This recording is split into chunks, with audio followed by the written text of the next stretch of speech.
Téléspectateurs de la région de Kuchala, merci de cette confiance renouvelée au programme de Renouveau TV. Bienvenue dans votre émission Les Grands Jurys. Ce soir, le Grand Jury reçoit le coordinateur de l'appel du 20 février. Vous l'aurez compris, nous recevons M. Mohamed Cherif Kone. M. Kone, merci de cette énième comparution devant les grands jurys. Merci, Monsieur le Président. Avec moi pour vous interroger ce soir, Abdraman Keita, il est directeur de publication du journal Les Témoins. Bonsoir Abdraman. Bonsoir. Nous avons aussi M. Chana Takiou, directeur de publication du journal Le 22 septembre. La cravate. Je réclame El Hajj. Je réclame El Hajj. Je vais consulter Abdraman avant. Il va contester. C'est un éternel contestateur. Lui. Mais je suis éternel contestateur puisqu'on ne peut pas être éternellement étranger. D'accord. Hein? Bon, continue. Oui, je suis Oumar B. Sidi B pour ceux qui nous suivent sur la radio Renouveau FM ou la 98.1 FM encore une fois. Bienvenue à toutes et à tous dans votre émission Les Grands Jurys malgré ce léger retard. Monsieur Kone, votre observation sur la composition du jury déjà? Merci, Monsieur le Président. Je crois que je n'ai pas d'observation particulière sur la composition du jury. C'est un jury que je connais, un jury très rigoureux et parfois imprévisible. Cela n'est pas une raison pour remettre en cause un membre. Au contraire, ce sont des qualités à saluer. D'accord. Abdraman, nous avons ce soir encore M. Kone. Nous allons espérer et que M. Kone ne sera pas aussi imprévisible que le jury, puisqu'il s'est toujours illustré par une constance. L'actualité tourne aujourd'hui autour de beaucoup de questions dont il a été témoin et je pense qu'il fait partie des voix autorisées aujourd'hui pour en parler. Des voix très crédibles qu'on devrait entendre sur certaines questions qui traversent l'actualité. C'est ce qui, je pense, fait un peu la particularité, la singularité de sa présence aujourd'hui, puisqu'on l'a souvent d'ailleurs, très souvent de plus en plus, nous l'accueillons ici. D'accord. Chana, nous avons M. Mohamed Cherif Kone. C'est toujours un plaisir d'échanger avec une personnalité comme Cherif Kone, un homme très rigoureux, qui a la tête sur les épaules et qui maîtrise les arcanes judiciaires. J'espère qu'il ne sera pas déçu aujourd'hui. La dernière fois où son cadet et camarade Draman Coulibaly a passé, Draman Diarra a passé ici, dans mon réquisitoire, j'avais demandé une condamnation. Et il m'a signifié, quand bien même qu'il n'était pas là, vraiment sa grande déception. J'ose espérer qu'aujourd'hui, il ne sera pas dessus parce qu'il tentera de convaincre le juge pour qu'il n'y ait pas de condamnation. Okay. Nous avons aussi décidé de renverser ce soir la pyramide au lieu de commencer par les généralités. Chana, je vous laisse déjà poser cette première question. Prochainement, quoi. Monsieur le Président, quand on parle du Mali, on passe aussi à nos voisins, le Sénégal, la Côte d'Ivoire, le Niger, tout cela. Bon, nous avons les événements qui se sont passés au Sénégal, nous avons ces événements derrière nous. Oui. Mais il y a quand même l'opposant historique, si je peux me permettre cette expression, qui a été condamné mais qui n'est pas en prison et qui a même été investi par son parti candidat à la présidentielle alors que les textes sénégalais, semble-t-il, ne lui permettent pas d'être candidat. Comment est-ce que vous voyez ce marigot politique au Sénégal? Merci El Hajj. Et je tiens à remercier les téléspectateurs et tous ceux qui suivent cette émission très enrichissante et qui est aujourd'hui la vitrine de nos médias et qui caractérise le journaliste dans sa mission d'information, de distribution de la bonne et saine information. Et il est vrai, nous ne vivons pas de façon isolée. Et le Sénégal est notre voisin et tout ce qui touche à ce pays nous intéresse directement. Et par rapport à cette question que vous posez, elle relève de situations extrêmement juridiques. Et pour un magistrat, parler de la pertinence de ce qui se passe au Sénégal et sans lire les textes serait un peu hasardeux, à mon sens. Mais je souhaite que la situation se calme dans l'intérêt du peuple sénégalais. Est-ce qu'on peut en faire une gestion politique? Une gestion politique comment?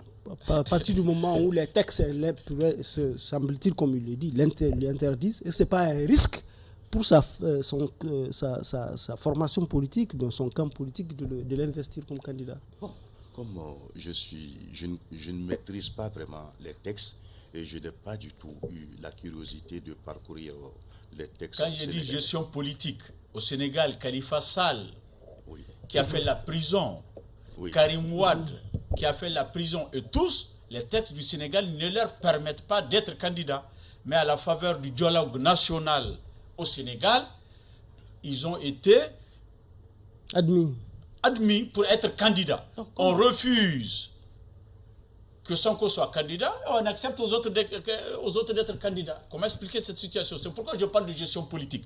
C'est une gestion politique qui a amené aujourd'hui Khalifa et Karim Wade à pouvoir faire acte de candidature, et Sonko, c'est toujours le point d'interrogation. Vous savez, pour un magistrat, il est important de donner de saines informations. Et lorsqu'on n'a pas tellement de précision sur une situation, mieux vaut allez-y, Abdraman. C'est honnête. Moi, ce qui m'importe beaucoup plus avec son passage ici, pour ce qui est des généralités, c'est de dire simplement comment est-ce que votre mouvement que vous avez lancé, deux mouvements, d'abord l'appel du 20 février, ensuite le Front uni contre la transition, contre le référendum, comment est-ce que ça évolue aujourd'hui, puisque ça fait longtemps que vous n'êtes plus audible comme vous l'étiez. Il n'y a plus d'événements, vous n'êtes plus au centre de l'actualité comme vous l'étiez quand c'était beaucoup plus chaud. Et ensuite, vous pouvez nous parler également de vous-même, vous en tant que personnalité qui se trouve depuis quelque temps dans la mire de la justice malienne, pour des questions disciplinaires d'abord. Ensuite, pour des questions pour lesquelles vous étiez passé devant le juge, devant un magistrat quand même, en commune 5 et autres là. Où en est-on depuis par rapport à toutes ces procédures-là? En fait, par rapport à l'appel du 20 février 2023 pour sauver le Mali, le mouvement se porte très bien. Et pratiquement chaque 48 heures, nous faisons des réunions, nous faisons des mises au point. Et il y a même une conférence de presse qui est prévue. Et quant au front, il se porte aussi très bien parce que c'était le front uni contre le référendum. Et le référendum a eu lieu et nous avons exercé des recours et qui sont en examen devant le juge constitutionnel. Sauf que l'un de vos membres a affirmé ici avoir pris cette distance de vous. Je vais parler de l'ACRT de Issa Kaonjim qui ne serait plus avec vous au niveau de l'appel du 20 février et même au-delà. Bon, dire qu'il a pris ses distances avec nous, nous n'avons pas reçu quelque chose d'officiel. Et à présent, je continue. Participe-t-il à vos réunions à présent? Bon, peut-être ça peut dépendre du programme de tout un chacun. Parce que même aujourd'hui, hier et avant-hier, il y avait réunion. Personnellement, je n'ai pas pu participer à des réunions pour des questions d'empêchement. Il peut avoir des empêchements, mais s'il ne veut pas être dans ces mouvements, rien ne l'empêche de le faire comprendre de façon officielle. Et jusqu'à preuve du contraire, il n'a rien notifié de façon officielle. Je peux supposer que... Monsieur Kone, sans utiliser la langue de bois, Kaoudjim, il a clairement indiqué qu'il n'a vraiment pas... Et en tout cas, il n'a pas, je pense qu'il a surtout parlé du Front uni et non pas de l'appel. Les deux Front uni surtout. Le fait que vous avez tenu une de vos réunions au siège du parrainage, c'est cet acte-là qui serait la cause. Peut-être il s'est un peu emporté, mais dire que voilà, donc sinon de façon officielle, je considère Kaoutim comme un membre à part entière de l'appel. Bon, ok, effectivement vous en avez parlé, vous avez dit que la question du référendum se trouve par devant. Alors, il n'a pas terminé de répondre à ta seconde question. La seconde question, ça c'est par rapport à ce qui me concerne. Et en tant que magistrat, je ne suis pas au-dessus de la loi. Et si on doit donner l'exemple, je dois être le premier à donner l'exemple de la soumission à la loi. Et quand je dis soumission à la loi, il ne s'agit pas de soumission aux caprices des hommes. Et je ne vais jamais me soumettre aux caprices des hommes. Et ces chefs sont aussi tenus par la loi. Et par rapport à la procédure disciplinaire de 2021, elle est toujours en cours. Or, malgré la caducité, je n'ai pas eu vent comme quoi la procédure a été éteinte. Mais nous allons poser les questions de droit au moment opportun. Et s'agissant des dernières procédures, il y a une procédure disciplinaire qui me concerne pour avoir pris la tête du mouvement de l'appel du 20 février, pour être vu en contact avec des personnalités politiques telles que le doyen Ali Nouhoum Diallo, l'ancien premier ministre Soumana Sako et des prêcheurs religieux. Voilà, donc je ne vois pas quelle est la seule disposition de loi qui m'interdit de conjuguer avec une personne de bonne volonté et de bonne foi, s'agissant de parler de l'intérêt général du pays. Parler de la Constitution, ce n'est pas une question politique, c'est une question d'intérêt général. Et le magistrat est tenu de donner ses contributions s'agissant des questions juridiques. Chana a une question sur votre appartenance à ce mouvement de l'appel du 20 février. J'imagine, Chana. Bon, l'appel du 20 février, vous aviez posé la question à son cadet ici. C'est une association, c'est un regroupement politique qui tente, j'ai dit qui tente, c'est mon point de vue, qui tente il faut que je lâche le mot, de bousculer le pouvoir, de dénoncer le pouvoir, les abus, les dérapages. Et pour certains, c'est pour déstabiliser, politiquement parlant, le pouvoir. Est-ce que c'est le rôle d'un magistrat d'entrer dans une telle organisation, dans une telle logique? En fait, je suis très content de cette question qui permet d'apporter assez de clarification. Et la loi, le magistrat est soumis à la loi. Et c'est une erreur que de comprendre que l'appel du 20 février est un mouvement politique. C'est un regroupement. Ça n'est un. C'est un regroupement de citoyens, d'organisations politiques, d'associations, d'organisations de la société civile, de personnalités indépendantes, des opérateurs économiques, des citoyens de tous bords, y compris des journalistes. Donc c'est un mouvement citoyen. Un mouvement citoyen. Donc, et qui n'est pas tout réservé aux hommes politiques, avant même... Hommage à Téti. Non, oui, avant la création même de l'appel, j'avais commencé à prendre position contre les dérapages, les violations de la loi. Le rôle du magistrat, c'est de veiller au respect de la légalité. Ça, c'est au tribunal. Pas au tribunal. Au prétoire, pas sur la place publique. Même sur la place publique, quand il le faut. Et les problèmes de constitution, là, c'est les débats sur la place publique. Et ces débats sur la place publique ne sont pas interdits aux magistrats. D'accord. Et je ne sais pas, en 2011, il y a eu le regroupement de l'Union internationale des magistrats ici au Mali. Et c'était pour définir le rôle du magistrat dans la consolidation de l'état de droit et dans le renforcement de la démocratie. Et tous les textes de la magistrature imposent aux magistrats de prendre position pour faire respecter la légalité, surtout quand elle est mise en cause par les décideurs. Allez-y, Abdraman. S'il vous plaît, Abdraman. Allez-y. Okay. Allez-y. Donc, moi, je voudrais que vous avez parlé en filigrane du référendum et vous disiez que le texte se trouve par devant le juge constitutionnel. Oui. Oui, effectivement. Et quand on vous entend dans vos communiqués qui ont suivi vos communiqués consécutifs à la proclamation des résultats par l'EJ, vous demandez tout simplement l'invalidation de ces résultats référendaires. Sur quoi reposent vos arguments? Demander que la procédure référendaire, le résultat du processus référendaire soit annulé. Et encore une fois, merci.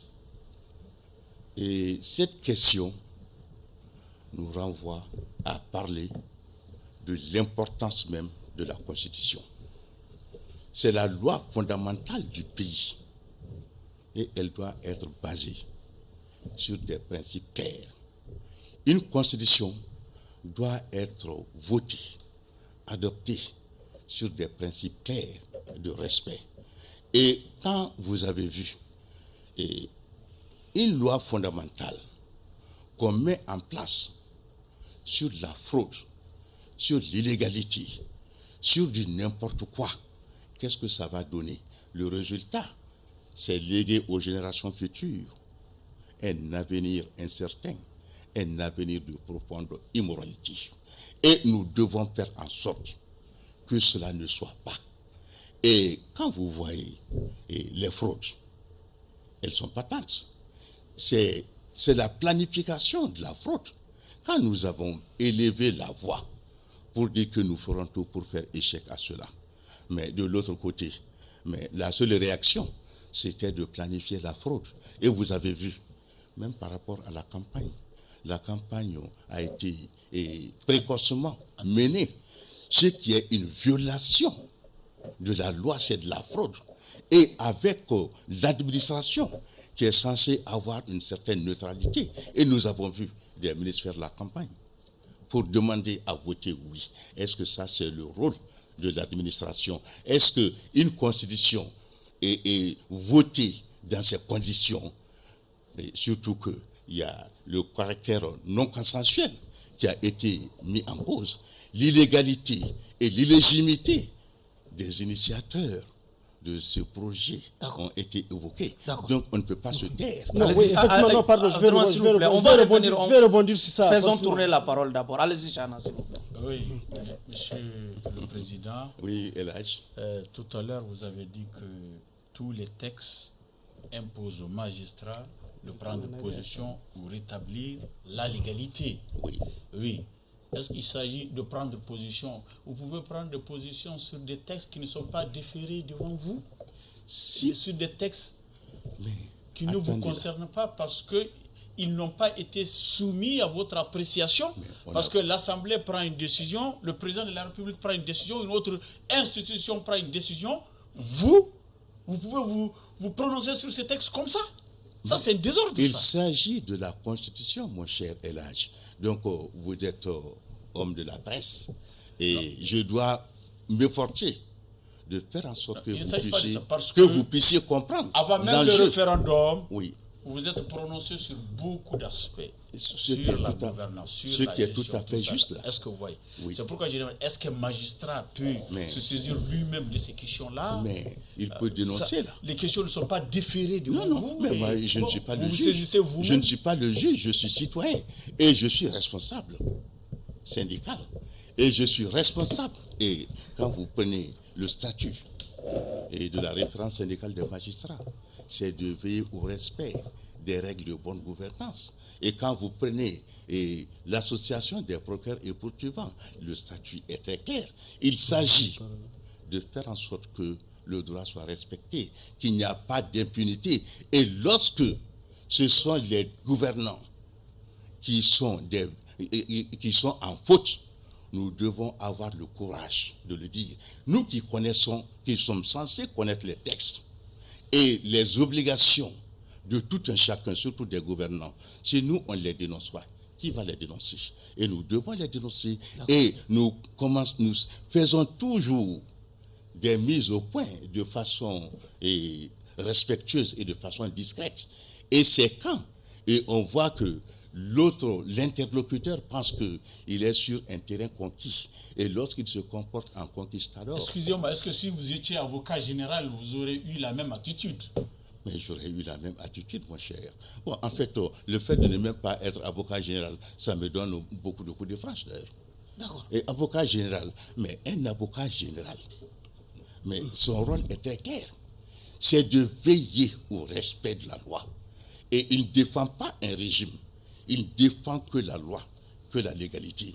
Et malheureusement, les gens ont fait des amalgames en pensant que l'avocat général est là au service du pouvoir. Pas du tout. D'accord, allez-y. Bon, ce que j'ai retenu effectivement de vos arguments que je vous ai demandé, c'est qu'en réalité, vos arguments d'invalidation ou de non-promulgation du texte figurent, par exemple, le fait que les élections ne sont pas tenues à Kidal. Qu'est-ce que vous pouvez attendre d'une Cour constitutionnelle qui vous a déjà pratiquement répondu sur ce sujet, puisque la question est traitée par l'article 118, si je ne m'abuse, de la Constitution, et ils disent que ce processus référendaire ne tombe pas sous le coup de cet article-là. Est-ce qu'on peut encore, après que la Cour se soit déjà prononcée par rapport à vos recours préélectoraux, est-ce qu'il peut encore se dédire pour dire que cet article est encore applicable là? Il ne s'agira pas à la Cour constitutionnelle de se dédire, parce que les volets que vous évoquez ici, tous ces volets sont évoqués par la loi. Donc les textes sur la Cour constitutionnelle donnent effectivement le droit aux citoyens inscrits sur la liste électorale de faire des recours. Et nous avons fait recours contre le décret qui convoque le référendum. Et bon, ces recours ont été jugés non fondés. Et aujourd'hui, les mêmes textes nous permettent d'attaquer les résultats. Et nous nous sommes fondés sur d'autres critères. Parce que par rapport à un référendum, il y a des critères qui entrent en paramètres, comme des paramètres. Il y a le critère validité, le critère légitimité et le critère de sincérité du scrutin. La sincérité du scrutin. Ouais. Et quand vous prenez le premier critère, c'est la validité. La validité implique que le référendum soit tenu sur l'ensemble du territoire national. Je pourrais avoir écrit ça. Donc, et que le référendum soit tenu sur l'ensemble du territoire national. Cela n'a pas été le cas. Et nous avons des preuves comme quoi le référendum n'a été tenu dans aucune partie de la région de Kidal. Il y a beaucoup d'autres parties de plusieurs siècles où il n'y a pas eu d'élection. Or, un référendum, il faut que tout le monde y participe. On ne peut exclure aucune partie, aucune portion du territoire national. Ça, c'est le critère. On est exclu ou bien certains se sont auto-exclus? Mais dans tous les cas, et tant que les conditions ne sont pas réunies pour organiser un référendum dans une partie bien précise, c'est une exclusion. Quelle que soit la forme d'exclusion, elle n'est pas admise en matière de référendum. Et le deuxième critère, c'est le critère de légitimité. Et ceux qui étaient les tenants de ce référendum ont pris tambour battant pour dire qu'ils allaient réaliser un taux de pourcentage jamais atteint au Mali. Et on parlait d'un taux de participation de 98%. Mais c'est par rapport au taux de participation qu'il faut comprendre la légitimité. Et pour que processus référendaire soit légitime, il faut qu'au moins plus de 50% de la population participe à l'élection. Mais aucun texte Oh, ne oui, dit la ça. constitution, dans le cas contraire. la constitution actuelle, Dans le cas la contraire, constitution actuelle a été votée dans ces conditions dans quelles conditions? de taux de participation de plus de 50%. Non, par je exemple. suis en train de venir. D'accord. Le taux de... ça, c'est... Au moins, ça, il n'y avait pas de contestation. D'accord. Mais on est dans un cas de contestation. Il y a une grande partie des populations qui contestent le processus. Et maintenant, on organise le processus de façon qui n'est pas consensuelle. Donc, et on n'atteint pas un taux de 40%. Est-ce qu'on peut parler de légitimité? Quand vous parlez de la situation de 92 Oui. et qu'on parle d'un taux de 43%, mais personne n'a été empêché. Aucune partie du territoire n'a été empêchée. Donc, et il n'y avait pas de contestation et c'était largement consensuel. D'accord. Et le troisième critère, et ça c'est le critère de sincérité du scrutin, et ce que je viens de vous dire, est-ce qu'on peut dire que ce que nous avons vu, et ça c'est un scrutin sincère, et prenez tout simplement le vote des forces de défense et de sécurité. Le vote anticipé a eu lieu le 11. C'était dans les garnisons. Il n'y avait pas de liste électorale. Il n'y avait pas de liste d'émargement. Et tous ceux qui sont militaires ont voté le 11. Et or, un vote sans liste électorale, sans fiche d'émargement, n'a aucune valeur juridique. Et de deux, le 18 encore, vous avez suivi à la télé des forces de défense et de sécurité qui ont voté en même temps que les civils. Et le cas du président de la transition qui a été télévisé est une illustration. Le cas du président du CNT, ça a été filmé. Et ils ne sont plus dans les rangs quand même. Comment ils ne sont plus en Les forces de défense. La loi ne fait pas de différence. La loi dit forces de défense et je n'ai jamais appris qu'ils ont été radiés et du corps des forces armées et de défense. Voilà. Donc c'est pour vous dire que nous sommes très attentifs. Tout ce que nous avançons, nous avons suffisamment de preuves. Et au-delà de ça, il y a beaucoup d'autres militaires qui étaient inscrits sur les listes électorales. On entend les militaires dire que la fonction prime sur le grade. Non, il suffit d'invalider les bureaux où ils ont voté. S'il vous plaît, Chana a la parole. Allez-y. Il suffit d'invalider. Allez-y, Chana, s'il vous plaît. Monsieur le Allez-y. Dans tous les cas, je suis à votre disposition. Allez-y. Dans votre développement, Oui. vous avez évoqué la validité, la sincérité, la légitimité. La validité, je peux vous le concéder, mais les autres légitimités, pour dire qu'il faut qu'il y ait une certaine légitimité pour que le scrutin puisse être accepté. Quel est le texte ou quels sont les textes qui disent ça? La validité, on peut se référer à l'article 128 que Abdourahmane a évoqué, mais les deux autres aspects. 118. La légalité de ces 118, critères aussi. oui. Les autres aspects, est-ce qu'ils ont une base juridique? Mais je peux dire qu'il y a une base juridique. La base juridique de la sincérité, ça c'est la loi électorale. Ça, ce sont les principes de convergence constitutionnelle définis dans le cadre. Sur la nullité du processus. Je viens. Et quand la Constitution dit que aucune consultation référendaire n'est possible lorsqu'il est apporté atteinte à l'intégrité du territoire national, c'est un obstacle. Et lorsque le même article dit que tant qu'on n'est pas doté, investi d'une légitimité démocratique, on est mal placé pour convoquer un référendum. Donc c'est vous dire que tout se rejoint et voilà. Donc c'est pour alors que dire cette question a été quand même tranchée par la Cour constitutionnelle. Oui, même si cette question a été tranchée par la Cour constitutionnelle, cela n'est pas une raison de ne pas encore l'évoquer ici devant vous. Ah ouais. Puisqu'il risque de le trancher avec les mêmes arguments juridiques. Non, pas du tout. On n'est pas dans la même situation. En fait, cette fois-ci, il s'agit d'éléments factuels que nous avons soumis à l'appréciation de la Cour constitutionnelle. Il s'agit de constater et d'appliquer la loi. Il n'y a pas à philosopher ici. Mais en tout cas, le taux de participation n'a jamais été un critère prépondérant pour la nullité d'une élection. Mais dans On a, tous les cas, on a vu des députés qui ont été élus à à 7%, Sako à l'époque avec 5 élus, tout non, ça là. et 92. je suis d'ailleurs mieux placé Oui, pour vous parler de ça. oui, Les élections législatives de 92 oui. m'ont trouvé à Kidal. J'étais le juge de paix. Ah, Le député de Tinen Sako Tinen Sako. a été élu avec 12 voix. Le député de Abeibara, Ibrahim Daga, a été élu avec 4 voix. Donc je suis très bien placé pour parler de ça. Oui. Mais personne n'a été empêché. Et là, donc, ça dépendait des inscrits sur la liste.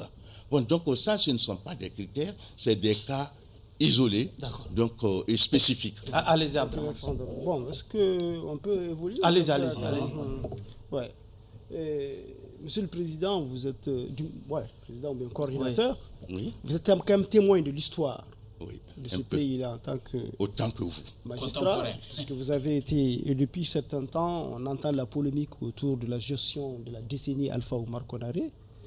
Vous, en tant que magistrat, dans votre domaine, qu'est-ce que vous retenez de la première décennie de l'ère démocratique malienne? Vraiment, cher jury, je tiens à vous remercier. Parce que vous me donnez l'occasion de m'acquitter d'une dette que j'ai prise à Addis Abeba. Il s'agissait de transmettre les salutations et toute la considération de plusieurs hautes personnalités africaines à Alpha Oumar Konaré. Et ce monsieur, personnellement, si je dois le qualifier, je dirais qu'il a été un des meilleurs présidents de ce pays. Un président qui a porté haut l'image du Mali, l'image de l'Afrique. Et les circonstances de son élection étaient là. Et quand Alpha et le président Alpha venait à la magistrature suprême, le pays était dans quel état? C'était la rébellion au nord. Il devait mettre fin à la rébellion. Il devait mettre les bases de la démocratie en mettant en place les institutions démocratiques. Mais sur ce plan, qu'est-ce qu'il n'a pas fait? Toutes les institutions démocratiques ont été mises en place. Et la paix, le pacte pour la paix, il l'a signé. Et ce jour-là, La flamme de la paix. Jusqu'à la flamme. d'abord le pacte, avant la flamme. Oh, le pacte, ouais. Le pacte, j'étais à Pacte Kidal. national. Le pacte national, j'étais juge de paix de Kidal. Et je sais la situation que nous endurions. Il y a des périodes où le couvre-feu commençait de 17h pour prendre fin à 6h du matin. Et quand il y a eu ce pacte-là, ça a été un grand ouf de soulagement. Donc je considère Alpha Oumar Konaré comme un homme de paix. Et quand ensuite il y a eu la flamme de paix qui a été tellement mal interprétée par les mauvais esprits, mais la flamme de la paix, c'était tout simplement symbolique. Voilà, donc il n'est pas dit que ce sont les armements du Mali qui ont été incendiés. C'était des carcasses des armes inutilisables et qui ont été brûlées. Mais c'était combien? Personne ne pouvait les utiliser. Donc, et ça a été interprété comme tel. Mais moi, je sais que... Même M. Kouné, d'aucuns disent, notamment le Premier ministre actuel, qu'il a péché au niveau de l'éducation et également au niveau de l'armement de l'armée. Vous savez, vous... Avez-vous entendu cette récrimination? Je l'ai entendu. Oui. Je suis tombé sur le dos. Et Alpha Oumar, c'est un humain qui a des limites. Ce qu'il pouvait faire en matière d'éducation, il l'a fait. L'homme a posé des jalons. Il a tracé des sillons. Il a émis des idées. Et tout ne peut pas être fait par l'homme. Et ça doit être continuel. Et les idées que Alpha Oumar Konaré à Poussy, c'était de bonnes idées. Il appartenait à ceux qui l'ont succédé de développer ces idées, tant qu'il juge que ces idées sont pertinentes. Et quand Alpha Omar, sa campagne, et un village, une école, est-ce que l'idée était mauvaise? Il s'agissait tout simplement de parfaire l'idée, de faire en sorte, exactement, Elhadj, c'est une vision qu'il fallait développer, une très belle vision que j'ai appréciée. Mais quand, si Alpha Omar était encore aux commandes, ils allaient essayer de parfaire, voir ce qui n'a pas marché. Mais vous n'avez pas parlé de votre domaine, de votre secteur de la justice. Et dans le domaine de la justice, le président Alpha est à saluer. Parce qu'après beaucoup de tâtonnements en matière de la lutte contre la corruption, c'est Alpha Omar qui a su mettre la justice au cœur de cette lutte. Que depuis l'indépendance, et à Alpha Omar, c'était un pilotage à vue. Or, la lutte contre la délinquance financière, il faut des stratégies. Et il fallait mettre la justice au cœur de cette action. Et si Modibo Keïta, paix à son âme, a échoué, parce que c'est les instances politiques qui étaient au cœur de cette action, qui étaient considérées comme les grands détourneurs.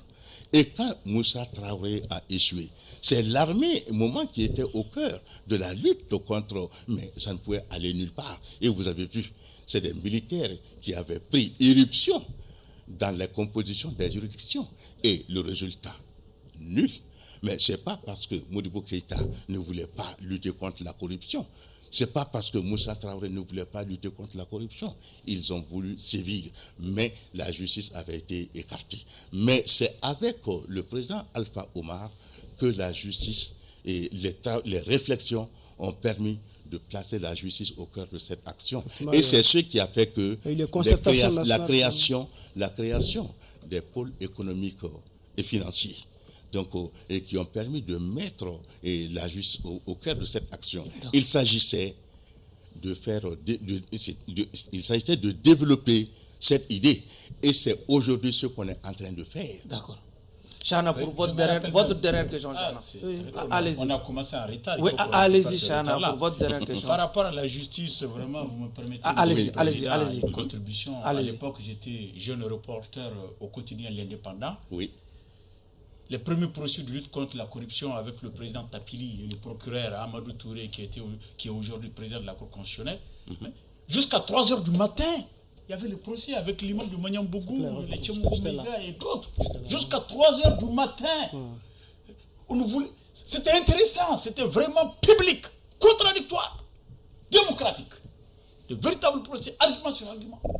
Et ça continue. Vraiment, comme vous l'avez dit, je témoigne que durant le régime Konaré, vraiment, il y a eu vraiment de bon. Il y a eu quelque chose de bon. Maintenant, le Premier ministre est un homme politique. Oui. Il a apporté des accusations en mettant en exergue l'école et l'armée. Est-ce qu'il n'a pas raison? Parce que ces deux aspects, selon vous, est-ce que ce ne sont pas les talons d'Achille du régime Konaré, l'école et l'armée qui n'était pas bien équipée? Il faut à César ce qui est à César, ce qu'il a dit. Est-ce que c'est une inexactitude? Bon, pour redresser, il n'a pas dit ça seulement. Il a dit aussi qu'il n'y a pas de réalisation concrète qu'on peut mettre à son crédit. Il n'y a pas de réalisation concrète qu'on peut mettre à son crédit. Les deux aspects-là dont il a parlé. Moi, je pense que personnellement, que c'est le talon d'Achille du régime. Il a lui-même reconnu. Pour l'école, il a lui-même reconnu. Et l'armée même, qui n'a pas connu vraiment d'achat de matériel. En fait, achat de matériel, ça c'est autre chose. Oui. Mais au temps de Alpha, nous avions une armée forte. Parce que j'ai vécu avec des militaires. Et c'était des militaires engagés. Et je sais les sacrifices que les militaires prenaient, les risques qu'ils prenaient à chaque fois qu'on parlait d'embouter de quoi. Est-ce que ce n'était pas une situation conjoncturelle à la vision d'Alpha qui voulait une paix? Alpha, dans l'esprit de Konaré, on ne va pas vers une guerre, il faut travailler pour la paix. Est-ce que ce n'est pas le contexte? C'est ce que j'ai dit. Alpha a été un homme de paix. C'est ça. un président de paix. Vous savez, le développement. Oui. Avec Alpha, Oui. il fallait faire le choix entre les impératifs de développement. Il y a des choix opérés. Voilà. Il y avait Donc, des choix opérés. on avait besoin D'accord. de développement. Et tout était au rouge quand Alpha venait. Et il fallait apporter une certaine aisance aux populations.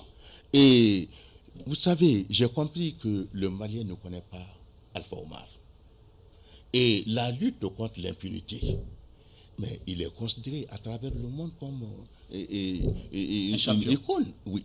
Parce que les chambres africaines du Sénégal qui ont permis le jugement de Hissène Habré, c'est l'œuvre de Alpha Omar et de son ambassadeur, monsieur, avec son excellence Camara. Donc, et malgré la réticence de plusieurs chefs d'État, mais les Maliens ne le savent pas. Donc, et il a voulu faire en sorte qu'aucun dictateur africain criminel ne soit impuni. Et il s'est battu pour ça. Ma dernière question, monsieur le président. Oui. La toute dernière. On vient d'assister à un remaniement ministériel. Oui. Votre commentaire, s'il vous plaît. Le remaniement ministériel relève des prérogatives du chef de l'État. Et je ne peux que prendre acte sans faire de jugement ou d'appréciation. Mais je souhaite que les choix opérés puissent apporter le bonheur à notre peuple. Abdraman, allez-y. Oui, moi aussi, je dois avoir quand même deux petites questions. Allez-y, une question, s'il vous plaît. Allez-y, je vais superposer deux questions. Vous avez assisté, comme nous, hier, au dénouement judiciaire du cas Rasbat. Oui. Il a été acquitté de l'accusation de simulation d'infraction. Et au-delà, vous, en tant que magistrat, qu'est-ce que cela signifie? Et quel sens donnez-vous à ça pour un ministère public qui s'est autant acharné contre l'homme pour cette infraction-là qui finalement n'en a pas été une? Ça, c'est la première question. Hein? Non, on ne sait pas, il ne l'a pas encore fait. Mais de toutes les façons, il y a quand même contradiction au sein de la magistrature, de lui et son président autour de ça. Oui. Bon, ensuite, je sais qu'il y a un certain décret, notamment un décret qu'on juge scandaleux qui exclut certaines catégories de marchés du champ d'application du code des marchés, et qui se trouve dans votre ligne de mire, puisque vous avez dit que vous avez fait recours contre ce décret-là.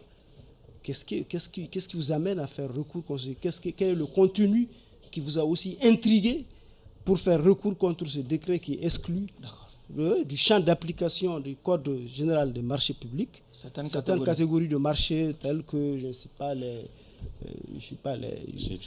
première question, c'était le dossier Rasbat. Le dossier Rasbat. J'ai un sentiment de satisfaction pour la justice, en même temps un sentiment de frustration. Et vous savez, la justice doit être très sérieuse, doit être très rigoureuse pour éviter des légèretés. Et la liberté est sacrée. Mais par rapport à ce qui concerne Rasbat, je vois que c'est l'inversement. On a inversé les choses. C'est comme si à chaque fois qu'on parle de Rasbat, la liberté devient l'exception et la détention la règle. Et vous vous souvenez, une première fois, ce jeune dont le seul tort a été de se dédier à l'éveil des mentalités en dénonçant les abus, c'est son seul tort. Et il avait d'abord été arrêté pour des faits de déstabilisation. Et il a fait 4 mois de privation de liberté. Et puis pour rien. Et les seules pièces à conviction, c'était un morceau de viande et une bouteille d'eau qui serait venue de Ségou pour être introduite dans les locaux de Koulouba. Et les personnes en cause ne se connaissaient pas, il n'y avait aucun rapport entre elles et aucun d'entre elles n'était militaire. Et il a été mis hors de cause. Et cette fois-ci encore, pour ces problèmes de simulation, on pouvait le poursuivre non détenu. Et il a fait plus de 4 mois de prison pour encore être relaxé. Et vous voyez que cela puisse faire honneur à la justice. Et moi, je pense que notre justice doit se remettre en cause. Et le procureur, l'association des procureurs, nous souhaitons les procureurs, mais nous exigeons des poursuites justes, équitables et bien fondées. Et quand on dit qu'une procédure, une poursuite n'est pas fondée, alors que des personnes ont été privées de leur liberté, est-ce que le dommage est là? On ne peut pas réparer le dommage. Donc, c'est vous dire qu'on est en train de faire des dommages à des citoyens à cause de leur opinion pour rien. Et je pense que la justice, qui doit être la gardienne des libertés fondamentales, doit éviter de cela. D'accord. Le retour au délit d'opinion, bon, donc, vraiment, c'est... L'autre pan de la question, c'est le décret là. Quel décret? Le décret, oui. Vous savez, et peut-être El Hadji va être surpris en apprenant que l'association des procureurs a fait un recours en excès de pouvoir contre le décret. Et ce décret qui met de côté les marchés conclus au temps de la transition. Quand bien même que pour des faits moindres, plusieurs personnes sont encore en détention. Et le comble de ce décret, c'est un acte réglementaire. Un acte réglementaire ne peut pas rétroagir. Et on dit que l'acte réglementaire de rétroagir, ça doit tiquer tout un magistrat. Et l'association des procureurs ne peut pas du tout laisser passer. Et la référence syndicale, on ne peut pas du tout laisser. C'est la mauvaise gouvernance. C'est le culte de l'inégalité entre les citoyens. Expliquez d'abord ce que dit ce décret. Voilà. Ce décret dit que les achats de matériel de fourniture militaire faits pendant la transition sont écartés de tout contrôle en amont. C'est ça. Or, ça, c'est contraire à toutes les lois des finances. Et ça rétroagit jusqu'à... Ouais, ça rétroagit à partir de la transition. Mais les actes passés ne sont pas pris en charge et les intéressés sont en prison. Comment pouvons-nous fermer les yeux sur de telles choses? Et c'est vous dire que... Oui. Le dossier emblématique de Boubei Camara et autres, c'est pas rapport mais Fili est en prison. Il y a des militaires qui sont encore en prison. Mais aujourd'hui, on dit que ceux qui sont proches des auteurs de la transition ne doivent pas être interpellés par rapport à leur gestion. Et la loi fait obligation aux citoyens, à chaque citoyen, d'être regardant par rapport à la moralité des dépenses publiques. Monsieur Koné, nous sommes malheureusement au terme des débats pour le compte de cette audience. À présent, le jury va se retirer pour procéder à la délibération. Toutes les lunettes sont portées. Est-ce qu'on a besoin de se retirer? Ils sont visés. Abdraman, vous avez la parole. Elles sont visées. Abdraman, vous avez la parole. Bon, je pense que, comme on s'y attendait, il est resté lui-même droit dans ses bottes, notre invité d'aujourd'hui. Il n'y a aucune différence entre le shérif Koné que j'avais rencontré auparavant sur ce plateau et le shérif Koné d'aujourd'hui. Il se singularise toujours par son franc-parler, par sa méthode dans le développement de ses idées. Je pense que vraiment l'homme aujourd'hui a une fois de plus raffermi tout ce que nous avons sur lui comme préjugé positif. Monsieur, il n'y a rien à retenir contre lui. Et surtout que nous avons été sérieusement édifiés sur beaucoup d'autres choses, y compris sur des questions sur lesquelles Chana n'avait pas le cœur net par rapport à la participation des magistrats, aux prises de position des magistrats sur certaines questions. Je pense que vraiment, Chérif Koné est resté Chérif Koné et les mêmes si tu vois, jugements antérieurs devraient prévaloir pour aujourd'hui également. Chana. Merci beaucoup, Monsieur le Président. Abdraman disait qu'il y a eu des explications sur des sujets sur lesquels je n'avais pas le cœur net. Très honnêtement, je suis perplexe. Et je pense qu'au sortir de cette salle, peut-être que Chérif va me montrer ou me donner des textes après pour vraiment être convaincu, parce que moi, jusqu'à présent, je n'arrive pas à comprendre qu'un magistrat puisse descendre comme ça dans l'arène politique, se donner à des combats que je considère comme politiques, et se prononcer sur des situations, sur des textes qui ne sont pas déférés devant lui. Vraiment, je suis perplexe. Je suis perplexe. Mais il a essayé de se défendre, il a essayé d'expliquer. Et je pense que au-delà du plateau, il va encore tenter de me convaincre et de me montrer les textes pour avoir le cœur net, comme le dit Abdrahmane. Cela dit, il est resté lui-même, avec sa grande humilité. Sa langue de bois, il dit les choses clairement.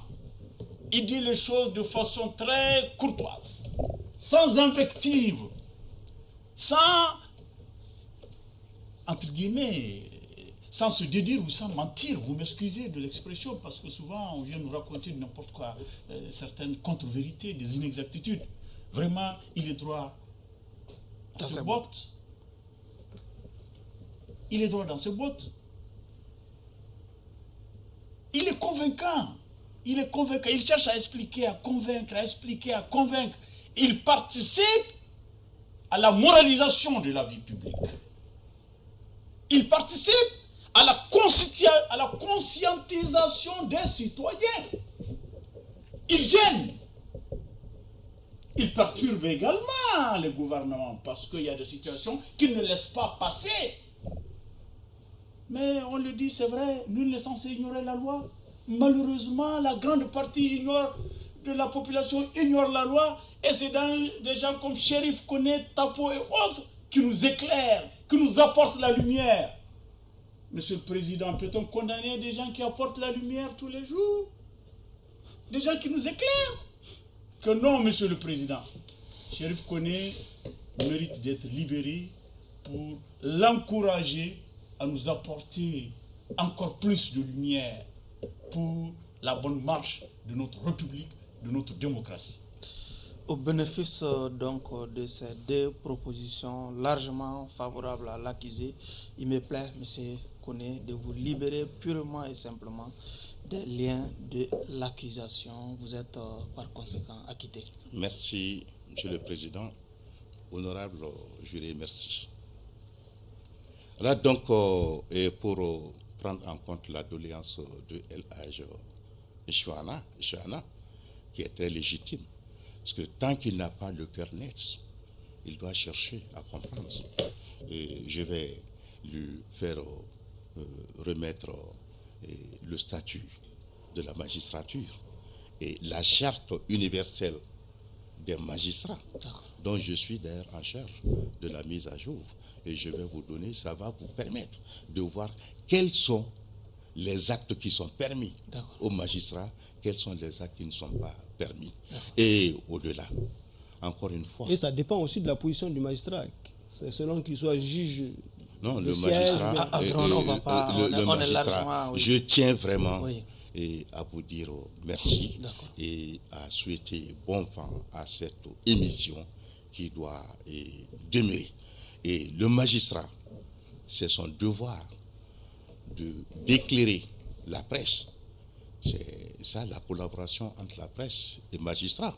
Donc, et c'est à nous de vous donner la bonne information pour vous permettre de développer ce que vous avez besoin et que vous ne connaissez pas suffisamment sur le fonctionnement de la justice. Encore vraiment, merci. Une information avant de clore, pour dire à nos chers et aimables téléspectateurs que